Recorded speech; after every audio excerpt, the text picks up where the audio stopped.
Welcome to the Coach Dave Love mini pod. I'm your host, Matt Robertson. With me, as always, Coach Dave Love, shooting coach, NBA shooting coach Dave Love. Dave, how are you doing? I'm very well. I think this is going to be our least listened to episode because I think it only applies to about 10% of the population. Oh, A this is little such a hint good there. lead-in. Yeah, but they've The- already seen the title, so they know. it's like smart list. It's a surprise for only the two guys, not for the host. The topic today is what about lefties, though? Dave, the image in my head when I think about lefties is Michael Redd. And it's funky, it's slingshotty, and shout out to Mitch Weber. This is who this episode is for. Let's talk about lefties. Why is it always so funky? Well, okay, so can we actually backtrack a little bit? And I want to acknowledge, like, how far back do I need to go? I need to go back to 2013, so that's like 11 plus years ago now. I was really uncomfortable working with lefties because I felt like they did a universal weird thing and I couldn't figure out why. And so back in 2013, when I got the phone call from the Cleveland Cavaliers about, like, we're looking for a shooting coach for left-handed Tristan Thompson, I'll be honest, in my head at that time, I kind of went, uh-oh, like, you can't turn down this job. But this is now, I'm going to be asked to help somebody, the kind of person that I'm not very comfortable helping at this stage in my career. And then they uttered the sentence, we want to convert him to right-handed. Let's go. And I was like, all right, thank God. So I think the episode is a little bit about, like, why I was hesitant to work with lefties and what I've kind of learned from in that time. You direct me. Where do we go from here? So yeah, you told me a story at one point about a physiotherapist in Cleveland, and that's a good place to start because they made a comment that triggers sort of the next part of this conversation. Yeah. So what I found that I was seeing from a lot of lefties is they all, not all, a lot of them tended to turn significantly to their right, so to 1 o'clock on the clock. And then more importantly, like a drop and a twist forward of that left shoulder, like bringing their which I felt made it hard for them to get their hand underneath the middle of the basketball. And I, more so than righties, I'm like, God, I feel like every lefty does a version of this. And with righties, there's a whole bunch of problems that don't seem to be universal. Why do lefties all seem to have this problem?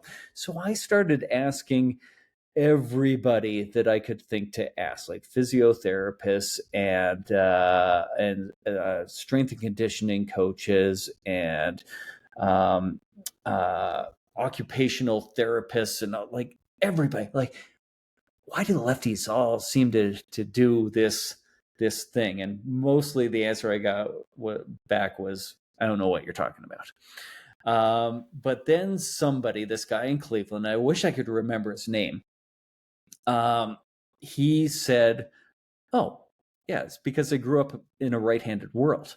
Whoa. And I was like, "What?" Yeah, like I just been punched in the gut, but also like slapped in the face with like knowledge, and both at the same time, and also kicked in the. Never mind. Yeah. So, so I'm like, tell me more. Like, what are you talking? Like, grown up in a right-handed world. What does that mean? I think I know what that means, but I don't really know what that means. He says, well, think about it. Like, how do you write on a piece of paper? How did, like, all of grade school, how did you write? Well, I'm right-handed. I just wrote with my elbow tucked against my side, my shoulder in a neutral position, and my hand underneath and in front of the ink, so that I'd never had to worry about smearing the ink. I was always on the empty paper side of the smearing the ink. I didn't even realize that was a thing. What do you want to say? I was going to make a feather pen ink joke about your age, but let's carry on. Keep going. Yeah. So my friend Evan Lowe, he's left-handed. I remember how Evan used to write. He used to curl his hand around the paper, Oh, and probably in about grade 5 or 6 or fifth or sixth grade, as the Americans say. What do you say? No, that's tangent. grade We don't 5, have grade time. 6. You're fine. Yep. Okay. I asked him, like, why do you do that? He's like, because if I don't, I smudge the ink. Like, if I write like this, my hand is trailing right behind the fresh ink, and I smudge it. So I have to curl my hand around, and it started to look, because that was just the kind of kid I was doing, and like every lefty I'd see would do the same thing.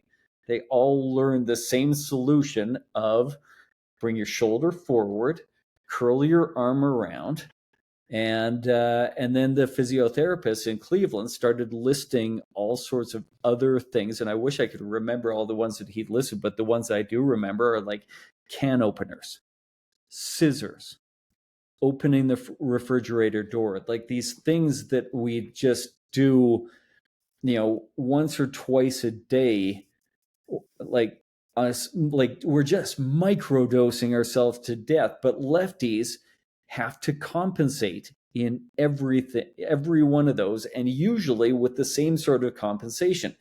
Bring your right shoulder or your left shoulder in, kind of pivot around to compensate for the fact that this utensil was built for right-handed people. And so I said, oh my God, that makes so much sense. I haven't heard a better answer since. And so then my next question became, well, like, okay, as a shooting coach, if I hate that position, like I feel like that move of bringing that left shoulder in puts them in the wrong position, what can I do about that? His answer was, well, you're fighting against X number of years, depending on how old they are, of muscle development. So be patient. I'm like, oh, just thinking, like, no, in a golf context, because again, there's so many transferable pieces. I wonder if there are pieces present in a lefty golf swing that are similarly due to not abnormal, but lefty muscle development from the years of everything. And the example that you give that makes me like cringe is the can opener. I can't imagine, like, it's such a comfortable motion for me. Doesn't exist. That motion makes me absolutely cringe. So really appreciate that. Hold the thing in your weak hand, reach all the way across, and try and twist in the opposite direction to what your body would want to do. It's like trying to throw a screw, or is it a screwball that moves in the opposite, like that breaks Opposite in the direction. opposite direction? Yeah. So shout out to all the lefties growing up in a righty world. Just a tough place to be. Yeah. All right. Sorry, if you're listening to the mini pod, you should go to the 8-minute mark of the. And Matt and I just gave a little. What would you? You're my heart. Yeah. So we have 3 minutes and 30 seconds left. Do you want to talk about working with lefties? And if we run out of time, we can always extend to the next pod or mini pod or blow it out into a full pod.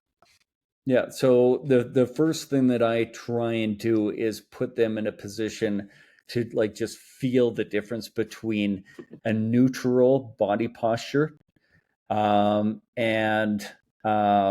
then feel how they're making this unnecessary twist just out of habit, and then try to guide them towards just be neutral. And then I have to remember we're really doing very, very low weight strength and conditioning exercises while we're shooting, where we're now firing a muscle, a different muscle than they're used to firing, in a different way than they're used to firing it.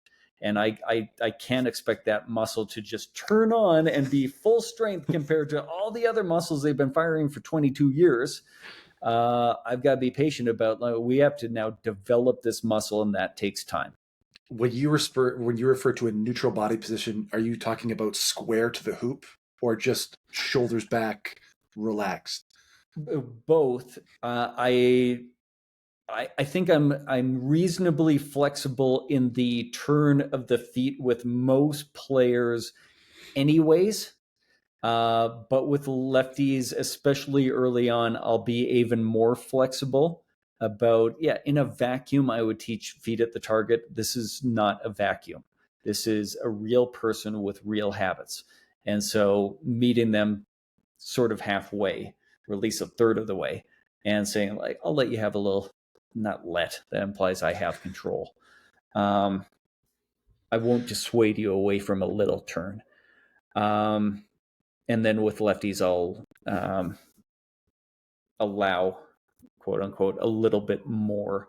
But it starts with just like neutral body position. Like I'll start with just stand facing the rim, bend your knees, bend your hips. Did you turn? Like, okay, this is the body position that we want. And then just lift the basketball. No, you turned your shoulders. And getting them to feel that. Once they can start to feel it, then you can start to play with it more. But in the very beginning, they're going to struggle to feel it. And that's where we got to meet them. So that's the beginning. I mean, this is another 20-minute conversation, so we might break this out into another mini pod. I got to say, I was derelict in my duty, coach, because I didn't even explain the gimmick. It's a mini pod. We put 12 minutes up on the clock. It's the fourth quarter rally. Yeah, and we got under a minute to go. So now we're done at 12 minutes, and we're at 11:30 right now. Matt, where can people find you? People, embarrassingly, people can find me on Twitter at Coach Matty Rob, where I post very little. However, please follow, and we can communicate if you want to get in touch with me and give me some comments on how poorly I'm doing as the host of this podcast. Coach Dave, where can the people find you? Coach Dave Love on Twitter and Instagram, CoachDaveLove.com on the interweb. Thanks for listening, everybody. I've had fun with the mini pods. See us next week.